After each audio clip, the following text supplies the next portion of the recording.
ఈ రకంగా ప్రభుత్వం ఉంటుందని ఎక్కడ ఊహించలేదని చెప్పి కేటీఆర్ పనిదానాన్ని గురించి చెప్పారు. అటువంటి నాయకుడిని పట్టుకొని పెద్ద నాయకుడు అవుతారా? మిమ్మల్ని తిట్టి పెద్ద నాయకుడు అవ్వాల్సిన అవసరం లేదు.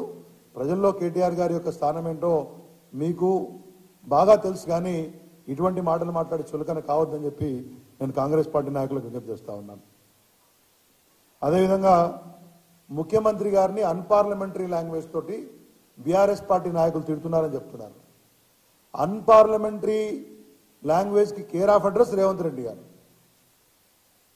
అన్పార్లమెంటరీ లాంగ్వేజ్ కి బూతులకి ఇష్టారీతిన మాట్లాడడానికి కేర్ ఆఫ్ అడ్రస్ ముఖ్యమంత్రి రేవంత్ రెడ్డి గారు. ఆయనను మేము అన్పార్లమెంటరీ అందేంటి? మాజీ మంత్రులను కేటీఆర్ గారిని, హరీష్ రావు గారిని, తర్వాత ముఖ్యమంత్రి గారిని, కేసీఆర్ గారిని, బిల్లా రంగాలని, చార్లెస్ శోభరాజులని, ముఖ్యమంత్రిలో స్థాయిలో ఉన్నటువంటి వ్యక్తి పబ్లిక్ మీటింగ్లో మాట్లాడడాన్ని ఏ రకంగా సమర్థించుకుంటారు? అంటే మీరు తిట్టుకుంటూ కూర్చుంటుంటే మేము నోరు మూసుకొని కూర్చోవాలన్నా? ఒక మాట మీరంటే ఈ వైపు నుంచి 10 మాటలు వస్తాయి. అయినా చాలా సంయమనంతో ఉంటా ఉన్నాం. ఎక్కడ కూడా మా మంత్రులు కానీ, మాజీ మంత్రులు కానీ, మా ఎమ్మెల్యేలు కానీ, పార్టీ నాయకులు కానీ, పార్టీ కేంద్రంగా కానీ ఎక్కడ ఎవరిని కూడా మేము ఇష్టారీతిన మీలాగా మాట్లాడలేదనే విషయాన్ని మీరు గమనించాలి. కానీ ఇదే రీతిన మీ యొక్క భాష ఉంటే ఖచ్చితంగా సరైన జవాబు ఉంటుందనే విషయాన్ని కూడా గమనించాలని చెప్పేసి నేను కోరుతా ఉన్నాను. చాలా హాస్యాస్పదంగా రేవంత్ రెడ్డి స్థాయికి దిగజారి మాట్లాడే పరిస్థితి మాకు అవసరం లేదు. ఈ రకంగా మీరు బిల్లా రంగాలని ఇవన్నీ మాట్లాడితే ప్రజలను మిమ్మల్ని రాబోయే రోజులలో వారే సరైన జవాబు చెప్తారని కూడా మీకు చెప్తా ఉన్నాను. ఇంకపోతే బీఆర్ఎస్ ప్రభుత్వంలో సెక్రటేరియట్ జైలు లాగా ఉండేది అని మాట్లాడుతూ ఉన్నారు. అది సెక్రటేరియట్ జైలు లాగా ఉంటుందా?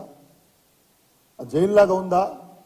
మొత్తం దేశంలోనే ఒక అత్యంత బ్రహ్మాండమైనటువంటి పరిపాలనా భవనాన్ని రాష్ట్రానికి తలమానికంగా ఉండాలి, దేశంలోనే అగ్రగామిగా ఉండాలి, గతంలోలాగా విసిరేసినటువంటి భవనాల్లా కాకుండా రాష్ట్ర పరిపాలన చక్కగా ఉండాలంటే ఒక సువిశాలమైనటువంటి మంచి ప్రాంగణంలో రాష్ట్ర యొక్క ఇమేజ్ని తలపింపజేలా మంచి సమర్థమైన పాలన ఉండాలి అని చెప్పి రేపు ఎవరు వచ్చినా నేను మీ ద్వారా గుర్తు చేసుకున్నాను. ఒకవైపు అంబేద్కర్ గారి యొక్క అత్యంత ఎత్తైన విగ్రహం రాజ్యాంగ స్ఫూర్తిని, రాజ్యాంగ పరిరక్షణ భావాన్ని ప్రతి క్షణం గుర్తు చేసేలా ఒకవైపు అంబేద్కర్, మరోవైపు తెలంగాణ రాష్ట్రం సాధించడానికి ఎంతో మంది అమరులయ్యారు. ఆ అమరులైన వారి యొక్క జ్ఞాపికగా ఉన్నటువంటి తెలంగాణ అమరుల ప్రాంగణం, ఈ రెండింటిని కూడా చూసి ఇక్కడ కూర్చున్న వాళ్ళు ప్రతినిత్యం వాళ్ళ యొక్క బాధ్యతను గుర్తెరిగి పనిచేయాలని చెప్పి ఒక బ్రహ్మాండమైనటువంటి యొక్క పరిపాలనా భవనాన్ని అందిస్తే ఇవాళ కాంగ్రెస్ పార్టీ నాయకులు మా పాలనలో, కేసీఆర్ గారి పాలనలో జైల్లో ఉండని మాడుతున్నారు. ఏదైనా అర్థం చేసుకోవడానికి స్థాయి ఉండాలి. అందుకే నిన్న కేసీఆర్ గారు ఒక మాట చెప్పి, కేటీఆర్ ఒక మాట చెప్పారు, కనకపు సింహాసనం మన శునకం అని చెప్పేసి. ఇప్పుడు వీళ్ళు సెక్రటేరియట్ను జైలుగా పోల్చినటువంటి యొక్క విషయం ఈ సామెత కరెక్ట్ సరిపోతుంది. దాన్ని అర్థం చేసుకోవడానికి కూడా పరిపాలనలో ఒక దూరదృష్టిని, పరిపాలనలో ఒక స్థాయిని, నిర్మించినటువంటి ఒక భవనాలను ఏ దృక్పథంతో నిర్మించారనే విషయాన్ని అర్థం చేసుకోవడానికి కూడా ఒక స్థాయి ఉండాలి. స్థాయి లేదు కాబట్టే మీరు ఇవాళ మాట్లాడుతూ ఉన్నారనే విషయాన్ని కాంగ్రెస్ పార్టీ నాయకులు గమనించాలి. 100 మంది సెక్రటరీకి వస్తా ఉన్నారని చెప్తున్నారు. ఎవరు వస్తున్నారు? 100 మంది. రోజు కాంగ్రెస్ పార్టీ కార్యకర్తలు కేసీఆర్ గారు బ్రహ్మాండంగా సెక్రటరీ కట్టారట, అది చాలా బాగుంది, మరి మా ప్రభుత్వం ఏ మంత్రి ఎడ కూర్చుండో అని చూడటానికి వచ్చినటువంటి కాంగ్రెస్ పార్టీ నాయకులు వస్తారు తప్పితే ప్రజలు ఎవరు రావట్లేదు. కాంగ్రెస్ పార్టీ ప్రభుత్వాలు ఉంటే సెక్రటేరియట్లు పైరవీకారులకు కేర్ ఆఫ్ అడ్రస్గా ఉండేటివి. మనందరికీ ఆ విషయం కూడా తెలుసు. ఇవాళ పైరవీకారుల నిలయాల్లాగా మంత్రుల పేషీలు తయారవుతున్నాయి. వారు తప్పితే ఎక్కడా ప్రజలు కనబడట్లేదు అనే విషయాన్ని కూడా మీ దృష్టికి తీసుకొస్తా ఉన్నాను. ఒక ప్రజాస్వామ్య భావనతోటి బ్రహ్మాండమైనటువంటి సువిశాల భవనాన్ని కడితే ఈ రకమైనటువంటి చిల్లర మాటలు మాట్లాడడం సరైన పద్ధతి కాదని కూడా నేను కాంగ్రెస్ పార్టీ నాయకులకు తెలియజేస్తా ఉన్నాను. అదేవిధంగా మమ్మల్ని తిడుతూ ఉన్నారు. ఏమని? బీఆర్ఎస్ బీజేపీ ఒకటి అని చెప్పేసి.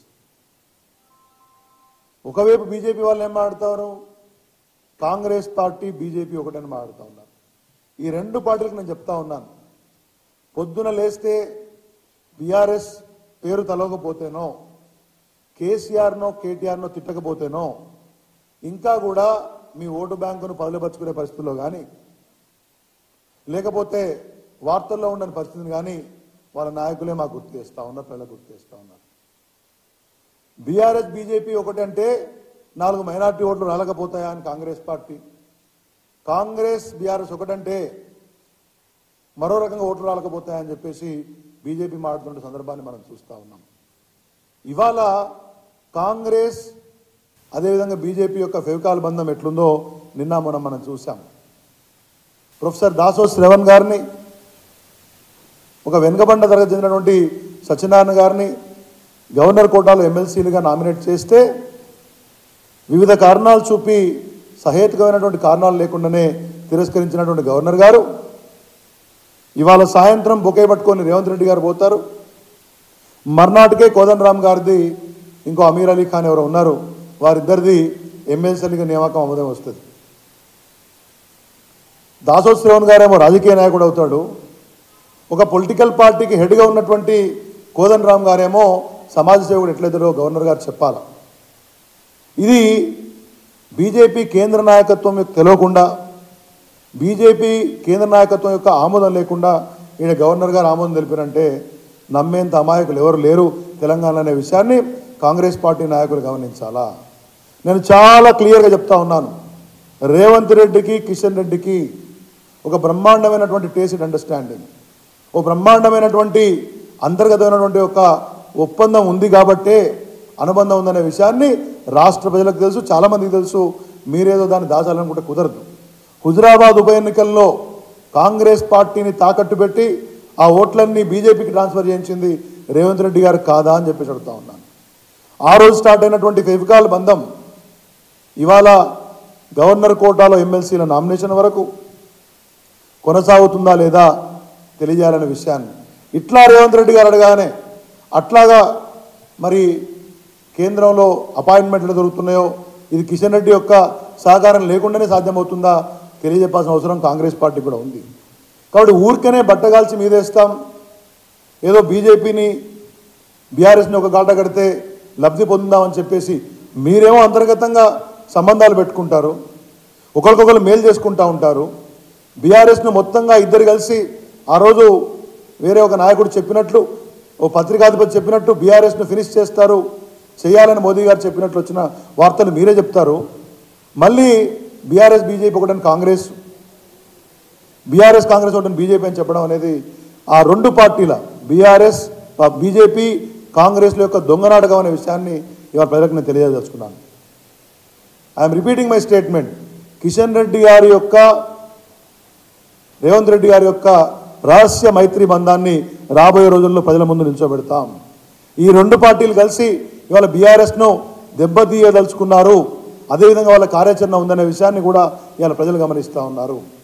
ఖచ్చితంగా ఈ రహస్య మైత్రి బంధం రాబోయే రోజుల్లో మరింత తేడదలయ్యే విధంగా ప్రజలకు తెలియజెప్తాం. ఇవాళ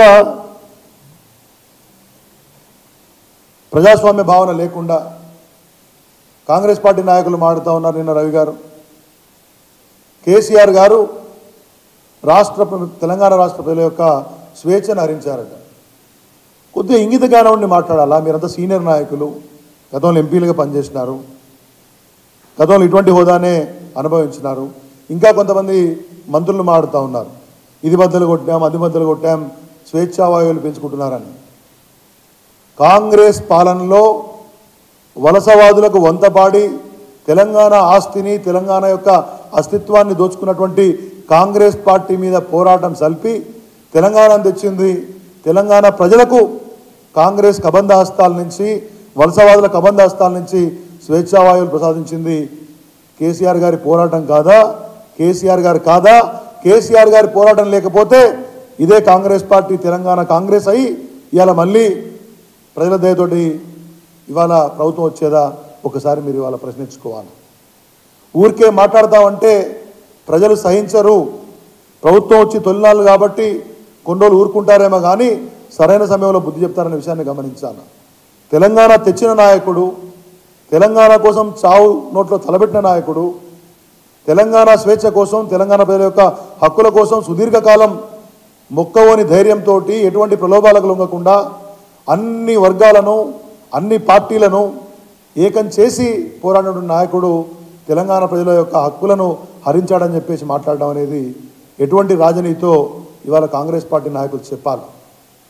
మీరేదో కొన్ని రోజులు బట్టగాల్చి మీదేస్తే మొన్న ఎన్నికల సందర్భంగా విష ప్రచారం చేసినట్టు కొన్ని యూట్యూబర్లను, కొంతమంది పనికిమాలినోళ్ళను పెట్టుకొని ప్రతిరోజు విష ప్రచారం చేస్తే కొన్ని రోజులు ప్రజల్ని మభ్యపెడుతుండొచ్చు కానీ వాస్తవాలు తెలిసిన రోజున ఖచ్చితంగా ప్రజలు మిమ్మల్ని బొందబెడతారనే విషయాన్ని గుర్తుపెట్టుకోవాలి. ఎవరు అన్పార్లమెంటరీ మాట్లాడుతున్నారు? మన రేవంత్ రెడ్డి గారు మాట్లాడుతున్నారు, కేసీఆర్ గారి పీక నొక్కుతాను, గోరీ కడతాను, బొంద పెడతాను. ఇది రాష్ట్ర ముఖ్యమంత్రిగా ఉన్నటువంటి నాయకుడు మాట్లాడేదా? గోరీ కట్టడం, బొంద పెట్టడం స్వేచ్ఛకు తార్కాణం అవుతుందా? ఈ విషయం కాంగ్రెస్ పార్టీ నాయకులు చెప్పాలి. కాబట్టి గురువింద గింజ సామెతలాగా మీరు ప్రతిరోజు బీఆర్ఎస్ పార్టీని తిడుతూ మేము మళ్ళీ రెస్పాండ్ అయితే మమ్మల్ని తిడుతున్నారు, మా ప్రభుత్వం కొత్తగా వచ్చింది అని, కొత్తగా వచ్చిందనే విషయం మాటను దాగే ప్రయత్నం చేస్తూ ఉన్నారు. నేను చాలా క్లియర్గా చెప్తా ఉన్నాను, ప్రతిరోజు విమర్శించడం కాదు. ఏం చెప్పినారు? బీహార్ గ్యాంగ్ అని చెప్పారు, చాలామంది అధికారులను విమర్శించారు. ఇవాళ ఏం జరుగుతోంది? ఆ రోజు ఎవరైతే అధికారులను రేవంత్ రెడ్డి గారు విమర్శించినాడో, ఆ రోజు ఎవరైతే కేసీఆర్ గారికి అనుకూలంగా పనిచేస్తున్నారు, ఇష్టారీతిన పనిచేస్తున్నారని చెప్పినటువంటి ఒక అదే అధికారులను మీరు ఇవాళ కీలక స్థానాల్లో నియమించుకుంటున్నారా లేదా? అంటే మేము అధికారులకు, సమర్థులైన అధికారులకు అవకాశం ఇస్తేనేమో మా అవసరాలకు వినియోగించుకున్నట్టు, ఇవాళ అదే అధికారులను మీరు కీలకమైనటువంటి స్థానాల్లో నియమిస్తే గొప్ప పని ఎట్లా చేసినట్టు అవుతుందో ఇవాళ రేవంత్ రెడ్డి గారు కానీ, కాంగ్రెస్ పార్టీ నాయకులు కానీ, నిన్న మాట్లాడినటువంటి మల్లురావు గారు కానీ చెప్పాలి. నేను అందుకే మొన్న కూడా చెప్పాను, కాంగ్రెస్ పార్టీ యొక్క నైజం చెప్పేది ఒకటి, చేసేది ఒకటిలాగా ఉందనే విషయాన్ని మరి ఇవాళ నేను మీకు చెప్పదలుచుకున్నాను. ఒకటే విషయం, పోయినసారి 16 హామీలు ఇచ్చారు పోయిన ప్రభుత్వంలో, బీఆర్ఎస్ పార్టీ ఒక్కటి కూడా అమలు చేయలేదని చెప్తున్నారు. కొద్దిగానైనా ఆలోచించి మాట్లాడండి. అబద్ధాలు చెబితే ప్రభుత్వం మీద వచ్చింది కాబట్టి మీరు ఏం చెప్తే అది ప్రజలు నమ్ముతారనే విషయాన్ని కాంగ్రెస్ పార్టీ నాయకులు కనుక నమ్మితే అది అమాయకత్వం అవుతుంది. మేనిఫెస్టోలో చెప్పిన అంశాలే కాకుండా మేనిఫెస్టోలో చేర్చని అంశాలను కూడా అమలు చేసినటువంటి ఒక ఘనత కేసీఆర్ గారి ప్రభుత్వాన్ని. ఉదాహరణకు రైతు బంధు, ఉదాహరణ కళ్యాణ లక్ష్మి, ఇవేవి మేము మేనిఫెస్టోలో చెప్పలే, అయినా అమలు చేసినాం. ఇవాళ 2009లో నేను కాంగ్రెస్ పార్టీ గుర్తుగా తెలుసుకున్నాను. 2009లో మీ యొక్క మేనిఫెస్టోలో తండాలను గ్రామ పంచాయతీలుగా చేస్తామని చెప్పినారు, కానీ మీరు ఆ రోజు అమలు చేయలేదు. అదేవిధంగా 9 గంటల కరెంటు వ్యవసాయానికి ఇస్తామని చెప్పినారు, మీరు కరెంటు సరిగ్గా ఇవ్వక 1000 ఎకరాలు ఎండిపోయినాయి, మోటార్లు గాలిపోయినాయి, రైతులు నష్టపోయి ఆత్మహత్యలు చేసుకున్న సందర్భాన్ని కాంగ్రెస్ పార్టీ వాళ్ళ మర్చిపోతోంది. ఆ తర్వాత వచ్చినటువంటి ప్రభుత్వం, కేసీఆర్ గారి ప్రభుత్వం 24 గంటల కరెంట్ ఇచ్చింది, రైతులకు ఉచిత కరెంట్ ఇచ్చింది. అదేవిధంగా అన్ని తండాలను గ్రామ పంచాయతీలు చేసి ఇవాళ గిరిజన సోదరులు స్వయం పాలన మాదిరిని వాళ్ళకి ఇచ్చినాం. హామీలు అమలు చేసింది కేసీఆర్ ప్రభుత్వం, చెప్పినవి చెప్పని విషయాలను కూడా అమలు చేసింది కేసీఆర్ ప్రభుత్వం అనే విషయాన్ని మీరు గమనించాలి. చివరగా బీఆర్ఎస్ పార్టీకి అభ్యర్థులు లేరు, ప్రభుత్వం పోగానే బీఆర్ఎస్ పార్టీకి పార్లమెంటుకు పోటీ చేయడానికి అభ్యర్థులు లేరనే విషయాన్ని చెప్తా ఉన్నారు. మీది అమాయకత్వమో అజ్ఞానమో కాంగ్రెస్ పార్టీ నాయకులు తెలుసుకోవాలి. మా సంగతి ఎందుకు నాయన, ముందు మీ సంగతి తెలుసుకోండి. ప్రభుత్వం వచ్చినా అన్ని సీట్లలో పోటీ చేయడానికి నిజంగా 17 సీట్లలో మీకు ఉన్నారా? వాస్తవానికి ఒకసారి గమనించుకోండి. అవకాశవాదులు తప్పితే ఇవాళ ఖచ్చితంగా అన్ని స్థానాల్లో 1/2 డజన్కు పైగా అభ్యర్థులు మా దగ్గర పోటీ పడుతూ ఉన్నారు, సమర్థులు పోటీ పడుతూ ఉన్నారు. ఇలా కాంగ్రెస్ పార్టీ కానీ బీజేపీ కానీ ప్రగల్భాలు పలుకుతూ ఉన్నారు.